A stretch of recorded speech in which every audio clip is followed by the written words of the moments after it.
It is getting darker in here. I should probably get up and turn on the lamp, the one with the green shade, but my legs are heavy today. There is a specific kind of heaviness that settles into the knees around 4 o'clock in the afternoon. It feels like lead shot sewn into the hem of trousers. So I will sit. I will let the shadows lengthen across the rug. It's a Persian rug, or at least a copy of one. The red is fading to a sort of rusty brown near the window where the sun hits it every day. I've watched that red turn to brown for 10 years, or maybe 12. Time becomes a soup, doesn't it? A thick, lukewarm soup. I was looking at the dust motes dancing in the shaft of light before it disappeared, just floating, drifting. It reminded me of a place I haven't thought about in, it must be 40 years, maybe 50. The mind is a strange attic. You go looking for a specific box, something recent, maybe where you put your reading glasses, and instead you stumble over a trunk you thought you'd locked away half a century ago. I'm thinking of a man named Elias. I don't know why he came to me today. Perhaps it's the silence in this room. It's very quiet here. Just the hum of the refrigerator in the kitchen and the sound of my own breathing, which seems to get raspier every winter. Elias. He was a man made of silence. He was built from it, the way a house is built of brick. We worked together.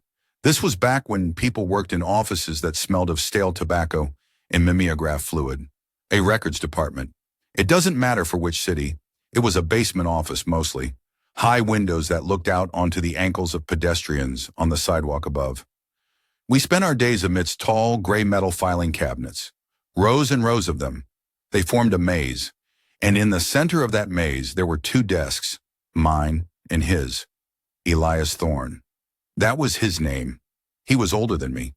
When I started, I was 24. Full of noise, full of that restless energy that makes you tap your foot and chew on the end of your pencil. Elias must have been 50, 55. It's hard to tell now. To a 24-year-old, 50 looks like the end of the line. But looking back, he might have been younger than I am now by 20 years. He wore the same suit. Not the same one every day, I suppose, but they all looked the same. A charcoal wool that seemed to absorb the light rather than reflect it. And he had a way of sitting. He sat so still. He was an archivist. His job was to check the ledgers, verify the dates, and stamp them. Check, verify, stamp. For the first year, I tried to be his friend. I was young. I thought everyone wanted a friend. I would come in with my coffee, hot, spilling over the rim, and I'd say, "Morning, Elias. Terrible weather out there. The buses are backed up to the avenue." And he would look up. Slowly. He had a long face, pale, with deep lines running from his nose to the corners of his mouth. He wore wire-rimmed spectacles that he was constantly cleaning with a handkerchief that he kept in his breast pocket. He would look at me, and he would nod. Just once. A sharp downward motion of the chin. "Good morning," he would say. His voice was like dry leaves scraping on pavement. Quiet. Raspy. And then he would look back down at his ledger. That was it. That was the conversation. I remember thinking he was rude. I remember going home to my wife. She was alive then, obviously, it was so long ago, and telling her, "That old man is a stone. He's a stone with a heartbeat." She would laugh and tell me to be patient. But patience wasn't the issue. It was the quality of his silence. Most people, when they are quiet, are just waiting to speak. They are thinking of what to say next. Or they are daydreaming. You can see it in their eyes, a little sparkle, a little movement. But Elias, when he was silent, he was absent. He retreated into himself so deeply that I felt like I was alone in the room. The radiator in that office used to cling and bang. A terrible racket. Clang, shudder, hiss. I would jump every time. Elias never flinched. He would just turn the page. The sound of that page turning, I can hear it now. A crisp, deliberate swish, then the flattening of the paper with the palm of his hand. He had large hands, long fingers, ink stains on the callus of his middle finger. I watched him for 7 years. 7 years of sitting 6 feet away from him. I learned his routine. We are creatures of habit, aren't we? Especially as we age. I know I am. I have my tea at 7. I have my toast. But Elias, his routine was a fortress. At 10 o'clock, he opened the bottom drawer and took out an apple. He peeled it with a small pocket knife, one long, continuous ribbon of red skin. He never broke the skin. It was a performance of precision. Then he sliced the apple and ate it. Silence. At 12:30, he opened a brown paper bag, a cheese sandwich, no butter, a thermos of black tea. He ate looking at the wall, not at a book, not at a newspaper, just the wall. There was a calendar on that wall from a local garage, a picture of a classic car. He stared at that car for 7 years. I don't think he even saw it. One day, it must have been my 3rd year there. It was winter, a dark, sleeting Tuesday, the kind of day that makes you feel the damp in your bones. The phone on his desk rang. Phones didn't ring often in the archives. When they did, it was usually a mistake. He picked it up. "Thorne speaking," he said. I was watching him. I was pretending to file a permit, but I was watching. He listened. He didn't say a word for a full minute. I saw his hand, the one holding the receiver, turn white at the knuckles. Just a tightening, a subtle shift in tension. His face didn't change. His eyes didn't blink.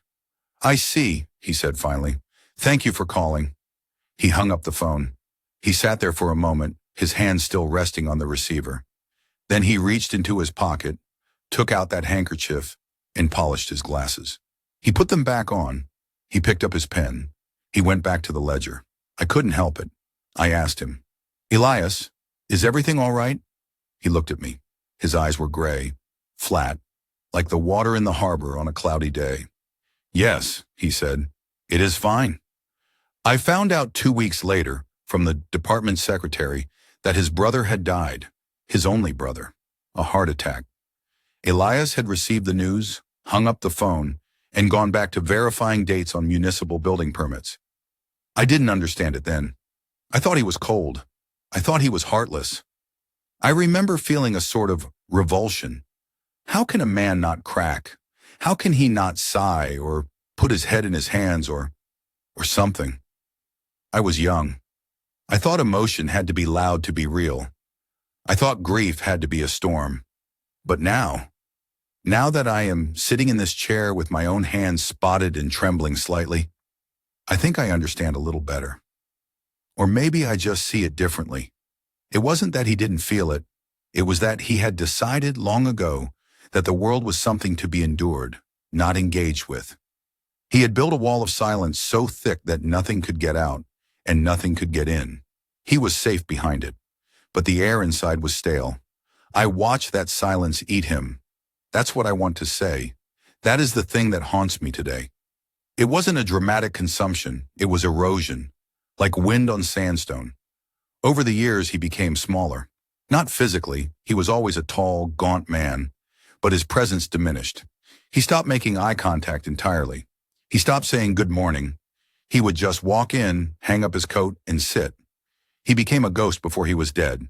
There was a cost. I saw it in the way he moved. Stiffness. Not just the stiffness of arthritis, but a stiffness of the soul. He had held himself so tight for so long that he couldn't relax. He couldn't flow. Life is movement, isn't it? It's change. It's mess. It's spilling your coffee and laughing about it. It's crying when your brother dies. Elias refused the mess. And in refusing the mess, he refused the life. I remember once I brought in a radio. It was the World Series. Everyone was listening. I put it on my desk, turned it low. "Do you mind, Elias?" I asked. He paused. The pen hovered. "If you must," he said. We listened to the game. The crowd cheered through the tinny speaker. I was excited. I was groaning at the strikes and cheering the hits. I looked over at him. He was working. But then, for a second, just a second, I saw his foot tap.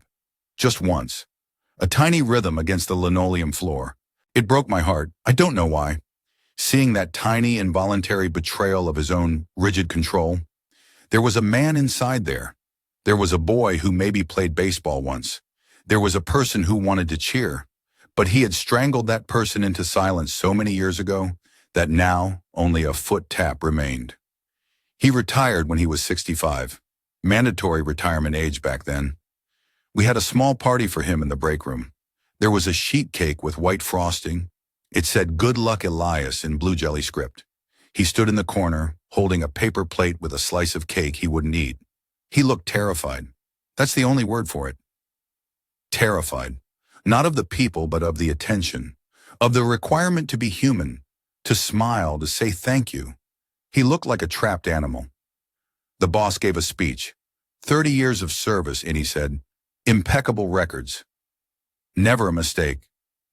That was his legacy. Never a mistake. When it was over, he packed his box. It took him 5 minutes. He had no personal items, no photos of family, no trinkets, just his own fountain pen, a mug, and the cushion he sat on. I walked him to the elevator. I felt I had to say something. I had sat next to him for 7 years. I knew the sound of his breathing better than I knew my own wife some days. "LS," I said, "what will you do, now that you're free?" He looked at the elevator doors, watching the numbers light up. 3, 2, 1. "I have a garden," he said. "Oh," I said, hopeful. "What do you grow?" He stepped into the elevator. He turned to face me. The doors started to slide shut. "Vegetables," he said, and then he was gone. I saw him one more time. It must have been 3 or 4 years later. I was driving through a neighborhood not far from the office, a place of small brick row houses. I saw a figure on a porch. It was him. I slowed the car. I almost stopped. I don't know what I wanted. I wanted to see if the garden had saved him. I wanted to see if the sun had melted the ice. He was sitting in a rocking chair, but he wasn't rocking. He was just sitting, hands on his knees, staring at the street. He looked exactly the same, only grayer, thinner. He looked like a statue placed on the porch. There was no book, no radio, no dog, no wife, just Elias and the silence. I didn't stop. I drove on. I felt a chill that stayed with me for the rest of the day. The tragedy wasn't that he was alone. Some people like to be alone. I am alone now, mostly, and I don't mind it. The tragedy was that he had forgotten how to be anything else. He had practiced silence so perfectly that he had become it. He had opted out of the pain of living, and in doing so, he had opted out of the joy, too. He was safe, and perfectly empty. I heard he died a few years after that. No obituary, just a notice in the Municipal Gazette. Elias Thorne, 71, former archivist.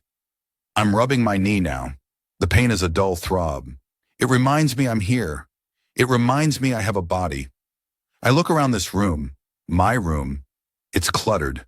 There are books piled on the floor, histories, novels, trashy mysteries.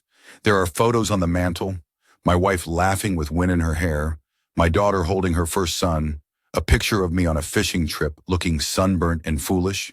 There are receipts on the table, a half-eaten biscuit. It's messy. It's noisy, even in the quiet. The objects speak. They say, someone lived here. Someone made mistakes here. Someone loved here. But I feel the pull, especially at this age. The pull of Elias's way. It's tiring to feel things. It's tiring to care about the news or the neighbors or the leak in the roof. It would be so easy to just stop, to sit in the chair and stare at the wall, to let the silence calcify around me, to protect myself from the inevitable losses that are coming. I lost my wife 10 years ago. It tore me apart. I screamed. I cried until I choked. I threw a vase against the wall. You can still see the dent in the plaster if you look behind the curtain. It was messy. It was loud. It was horrible. But I think of Elias hanging up the phone after hearing his brother died. Check. Verify. Stamp. I would rather have the dent in the plaster.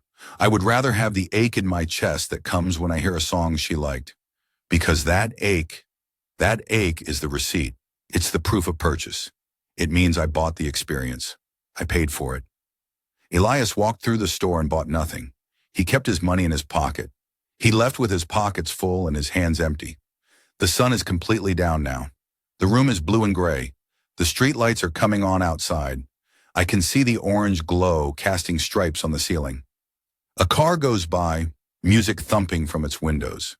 a heavy rhythmic bass. Boom, boom, boom. It fades into the distance. I should get up. I need to make dinner. Soup, I think. Tomato soup. And I need to call my daughter. She worries if I don't call. I don't really have anything to tell her. Nothing happened today. I sat in a chair. I watched the dust. I thought of a dead man. But I will call her. I will listen to her tell me about her garden, about the weeds, about the rabbits eating the lettuce. I will make noises of sympathy. I will laugh when she laughs. I will ask about the grandson. I will engage. I will do the work. Because I saw the alternative. I saw the man who taught me what silence costs. He paid for his safety with his life. He taught me that you can be breathing and dead at the same time. My tea is stone cold. A film has formed on the top. Disgusting, really. I'll pour it in the sink. The simple act of pouring it out, the splash of liquid, the rinsing of the cup. These are small anchors. They hold me here. I am not Elias. Not yet. I grab the arms of the chair. The wood is worn smooth where my hands rest every day. I take a deep breath. It rattles a bit in my chest. I heave myself up. My knees protest. A sharp, hot flare of complaint. But I stand. I am standing. I walk to the window and pull the shade down. I block out the night. Then I turn the switch on the lamp. The light floods the room, yellow and warm.